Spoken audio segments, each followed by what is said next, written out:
Hello everyone, welcome back. So in the last lesson, we successfully implement the delete functionality for a book. So if we choose to delete a book, it's going to be deleted like that, okay? And in this lesson, we'll try to, let me just add a book. Basically, we're planning to, add the functionality to delete multiple books. So that is to say we have one book and we want to add another book, say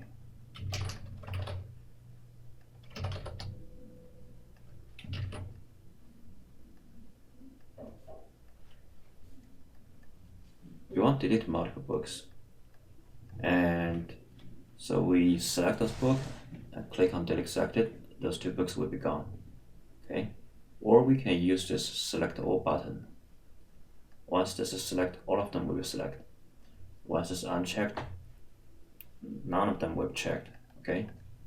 So let's try to implement that functionality with Angular 2.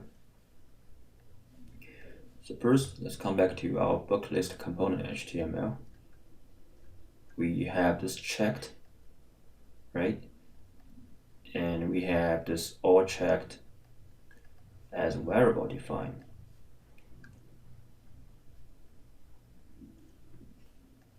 Which is a Boolean value.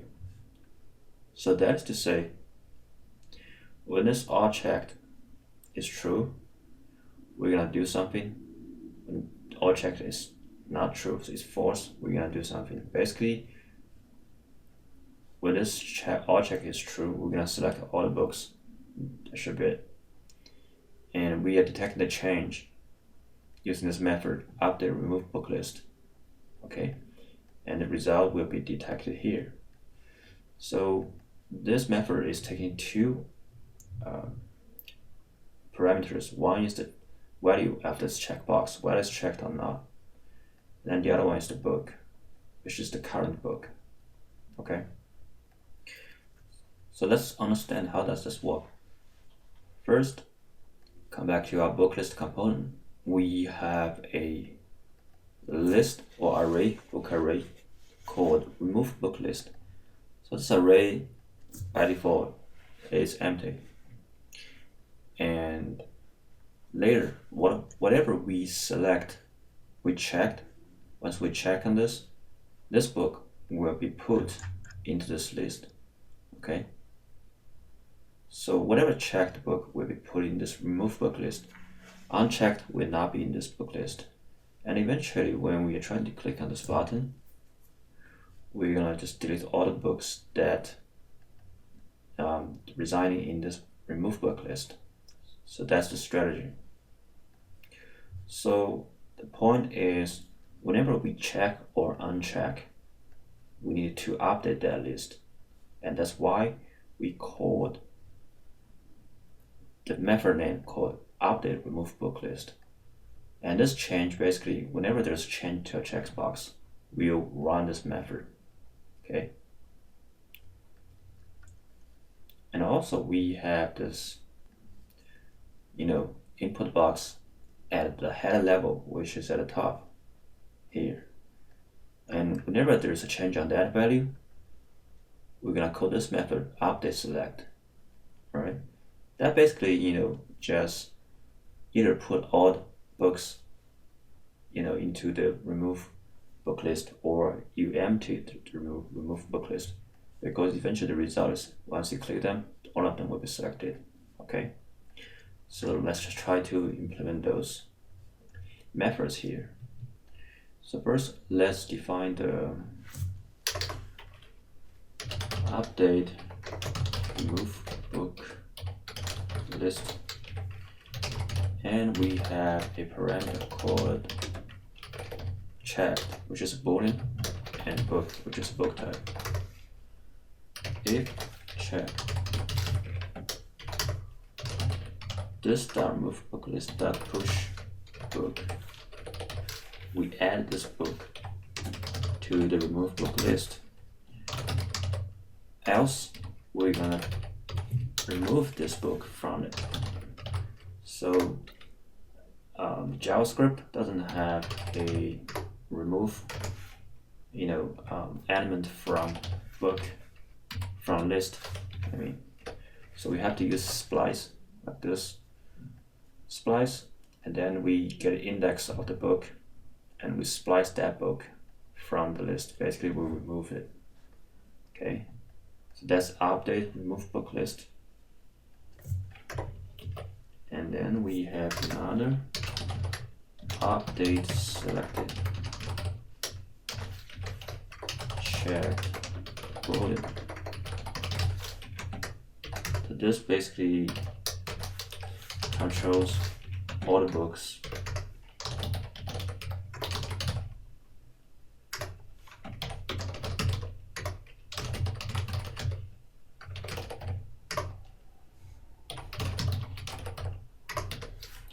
Else we're gonna do this all check equals to false, and this dot move equals to empty. Basically, we clear the list.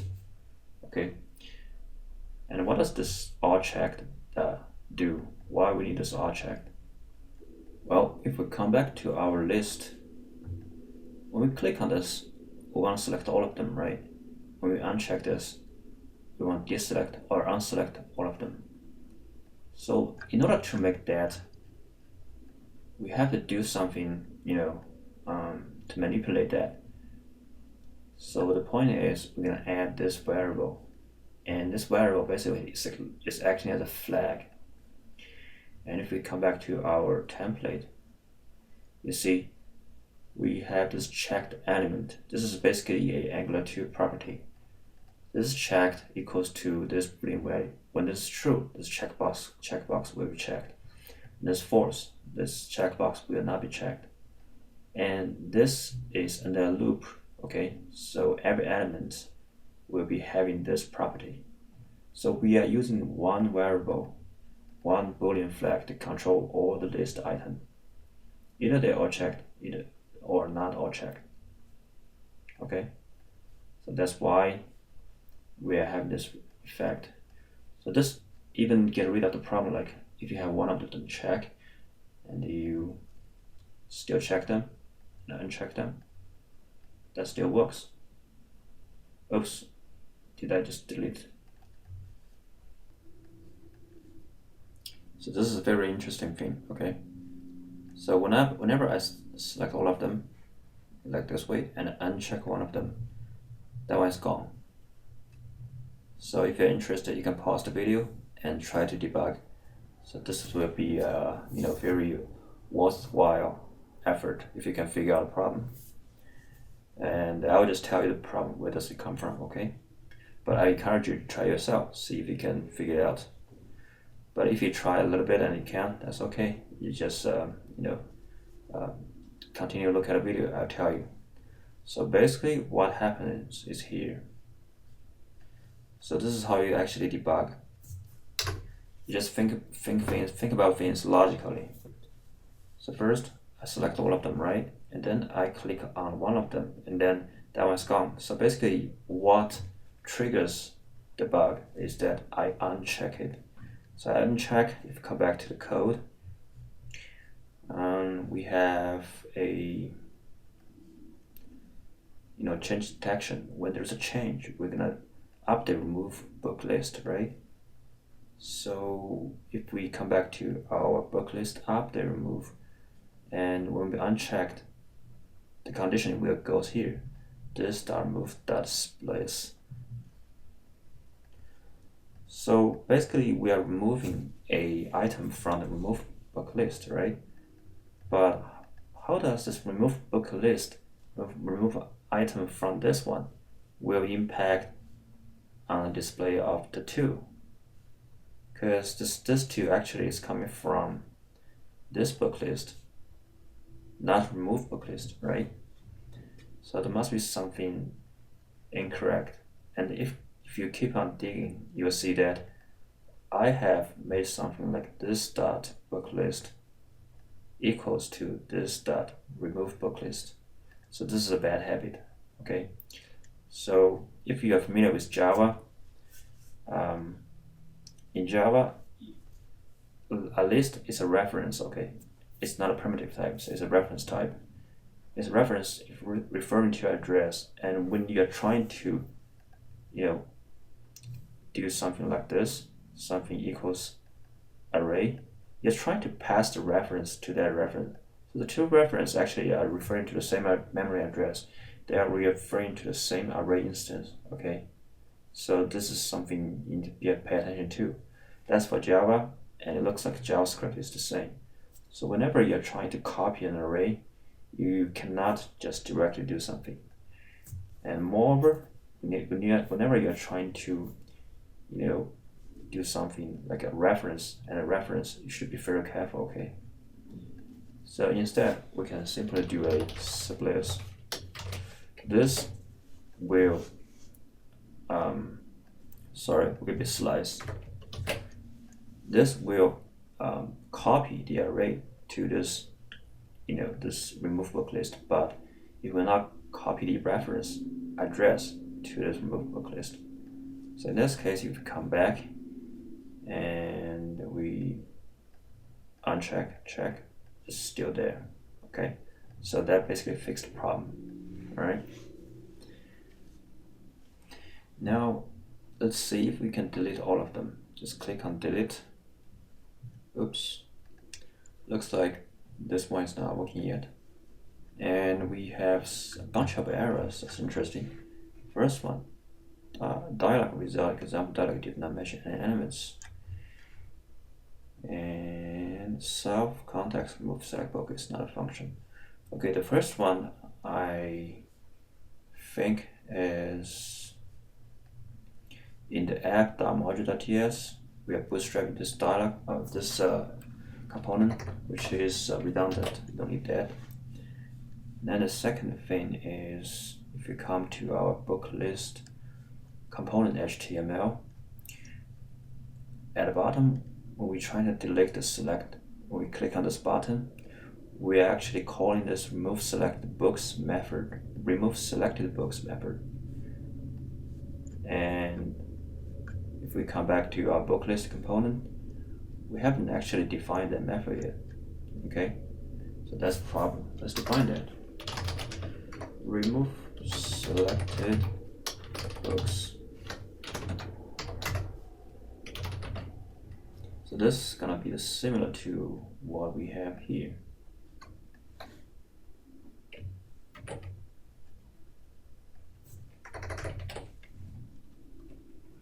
It's just when we have yes, we can have a for loop to go through each of the book, and we're gonna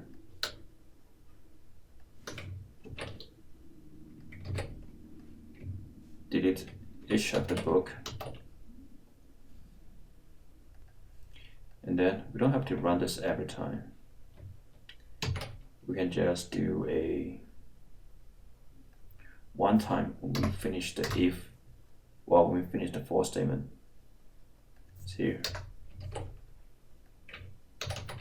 When we finish the loop, and we don't need to print them out every time. Okay. So let's just leave it like this. All right. Let's see. We don't have any error. That's good. Delete all of them. Okay, this dialog has something wrong. Okay, it looks like we still need this dialog result, example dialog, to be bootstrapped. Okay, and this error keeps coming up saying that the selector did not match any elements. I was just thinking that the selector for this dialog result, example dialog, hasn't been used. So this is kind of like not very convenient. So this Angular 2 material is still undergoing development. Let's see where this works again. Okay, do you want to confirm? Yes. So the two books still there. Let's come back to our database and refresh to see if they're there. They're gone. So actually, if you refresh the page, they're gone. And the problem is that this .get book list, let's read that a little bit. So this is something very interesting, okay? So you should be careful with asynchronous, application and design. So, for example, we add a book.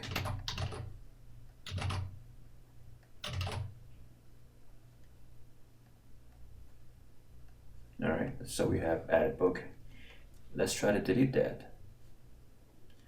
And let's clean this traffic and delete. Yes. And if we take a look at the traffic here, we have remove option, and then we have book list option. So this is very interesting. So that is to say, the book list call happens even before the real remove happens. So that means somehow this get triggered even before this one, finishes. So you can just think this way, okay? So this for loop keeps running, right? And whatever content here keeps running. And when the last round clicks, this line get executed, and then there will be a AJAX call to the backend, right? And then this for loop is finished. It doesn't matter whether we have received a response or not. Okay, so this one will get called directly, and then after this one is called, because the response takes some time to arrive, we have received a response. That's why we see this remove this book list before the real response. Okay. So one way to get rid of that is we put it here. This guarantees every time we get a book list right after, all the remove finishes. So in this case, if we try to add a book,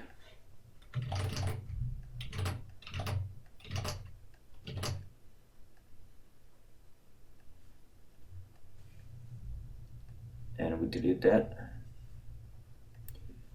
clear the traffic.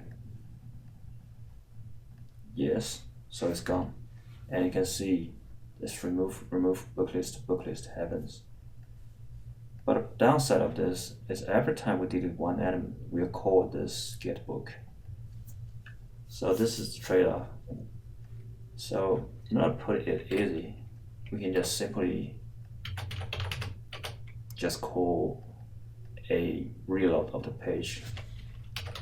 So you can just call reload in this case. That'll make things easier.